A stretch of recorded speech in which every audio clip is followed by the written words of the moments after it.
रायगड किल्ला परिसरामधल्या 24 जणांना अतिक्रमण काढण्याच्या नोटिसा देण्यात आल्या आहेत। पुरातत्व विभागानं 24 जणांना नोटीस बजावलेल्या आहेत। पुरातत्व विभागानं बजावलेल्या नोटिसा आमदार पडळकरांनी फाडलेल्या आहेत। धनगर समाजाची घरं काढू देणार नाही असा पवित्रा आमदार पडळकरांनी घेतलाय। 14 तारखेला पडळकर कार्यकर्त्यांसह रायगडावर जाणार आहेत।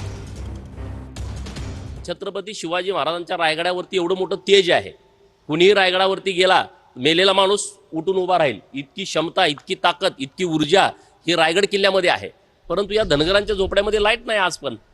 आज तिथं जो रोपवे आहे, सगळी लोक त्या रोपवेमधून जातात, परंतु बाळांतीन बायका सुद्धा आपच्या चालत जातात तिथून, रोपवेमध्ये त्यांना जायला परवानगी नाही।